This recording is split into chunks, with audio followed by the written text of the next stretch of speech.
खुलुमबाय गिबियावनो गासैखौबो आंनि YouTube चेनेलाव बरायना लाग्रोबाय स' दायो आङो दंफैयो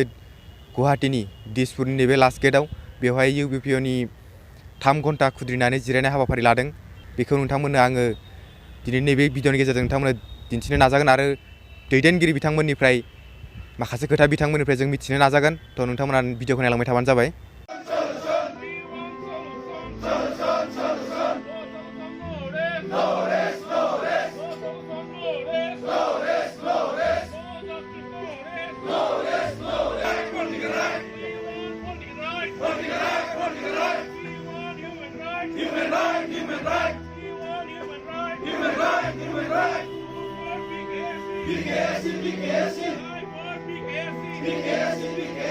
मोनसे सैथो बाथ्राखौ बुंनांगोन बावहाय जे 2003 मायथाइ 10 फेब्रुवारियावहाय BTC गोरोबथा जानानै थांदोंमोन बेयो क'क्राझार चिरां बाक्सा आरो उदालगुरि जिल्लाखौ लानानै जानानै थांबाय बेनि उनावहाय BTCनि बाहेरायाव दा गासै 21 गं जिल्लायाव बर'फ्रा 10 लाखनिबो बारा दङ दा बे आलादा रायजो मोननायनि हाबिलासाथ' जोंहाबो दंमोन नाथाय बेयो जाफुंना फैयाखिसै दा ओंखायनो BTCआ जिहेतु दाखांजाखांनायनि उनावहाय बाहेरायाव थानाय BTCनि बाहेरायाव थानाय 10 लाख बर'नि थाखाय जोंहा जेबो सेफ्टि सिकिउरिटि गैया राव हारिमु थुनलाइ जौगाहोनायनि जि मोनसे जोङो खाबु लानो हानांगौमोन बेफोर खाबुखौ जों मोननो हानाय जायाखै ओंखायनो जोङो आसामाव जिहेतुके फिसा अट'नमास काउन्सिल सरकारा दाना होदों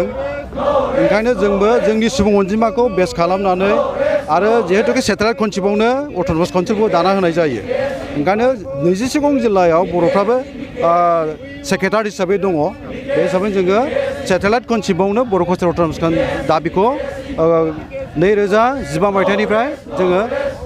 जोनोमनिफ्रायनो बुंनो थाङोबा दाबिबोबाय आरोखि दा बावहाय गोबां इलेक्सन थांबाय बे इलेक्सनफ्राव जोंनो खोथा होनाय बायदियै सरकारा लकसभा इलेक्सनानो जा बिधान सभा इलेक्सनानो जा जोंनो गोबां बाथ्रा होबाय नाथाय बाथ्रा होनायजों मावफुंनायजों फाराग जों नुबाय जायनि जाहोनाव जोङो आन्दलननि हाबाफारि लानो गोनां जाबाय दिनैनि हाबाफारियाबो बे मोनसे बे जाहोनाव जों लानो गोनां जादों दा जों खावलायनो लुबैदों जे आसामनि मोजां चिफ मिनिस्टार सर्बानन्द सन'वालखौ जोङो गोसोखांहोनो लुबैदों डक्टर हिमन्त बिश्व शर्मा जोंनि BTCनि चिफ हाग्रामा महिलारि बिथांमोनखौ जोङो गोसोखांहोनो लुबैदों बा जों बुंगोन दिनैहाय बे धरनानि गेजेरजोंहाय जे बिथांमोना थाबैनो जोंनि बर' कालचार अट'नमास काउन्सिलखौ सुफुंना होनांगौ आरो जोंनि माखासे दाबिफोर दंबावो बे दाबिफोरखौबो फारि फारि सुस्रांनानै होनांगौ आरो हाग्रामा महिलारि सारा उद्यगखौ थाब लानानै बेनि जेंना सुस्रांनायखौ लाबोनानै जोंनो होफैनांगौ बेखौ जोङो लुबैयो आरोखि खौसेथि बर' सुबुं आफादनि जानानै जोंनि खावलायनाय थाबाय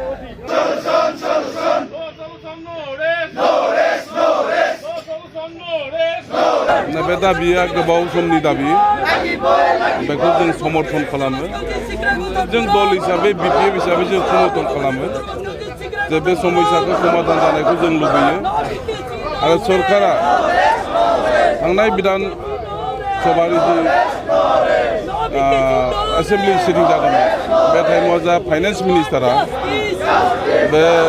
बर' कचारि अट'नमास काउन्सिल दाना होनायनिबो खोथा होदोंमोन गतिके दा दिनै हाउसआव गाबोनो जिहेतु जा आसामनि अनुसूचित जाति जनजातिफोरनि सायाव मोनसे डिसकासन दं आरो बे डिसकासनाव बे आयदाखौ गाबोनो हाउसआव लाबोनो हागोन होननानै जों सानो बेखौ गभर्नमेन्टआ दृष्टिगोचर खालामगोन गाबोन जिखिनि डिभाइस दङ डिभाइसनि गेजेरजों जोङो बेखौ जोङो हाउसआव लाबोनो सेस्था खालामगोन गतिके समाधान जानायखौ जों लुबैयो गोलाव समनि जिहेतु बे मोनसे समस्या गतिके बेखिनियानो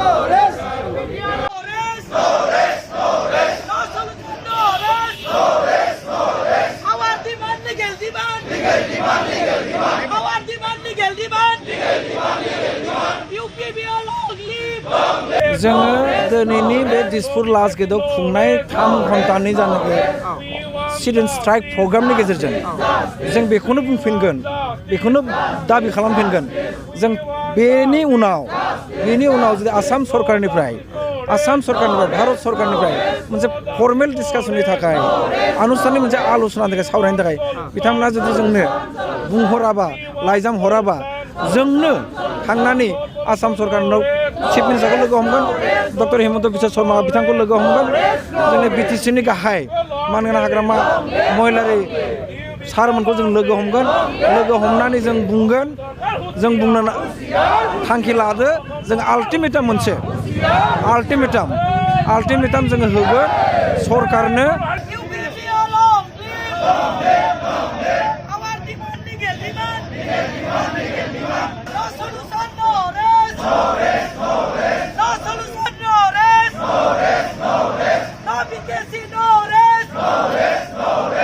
गिबियावनो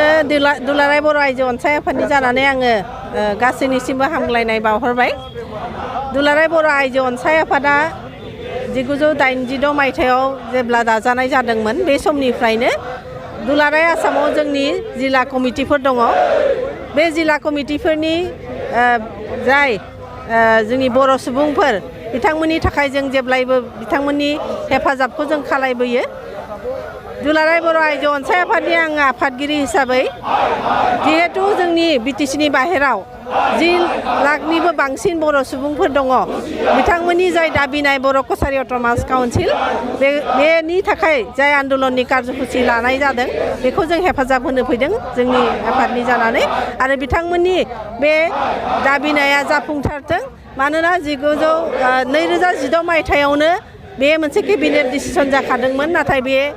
खामानिया जाफुङाखै दिनैसिम आरो जों बेखौ जेब्लासिम जाफुङा जों हेफाजाब होनो थाखाय नाजागोन।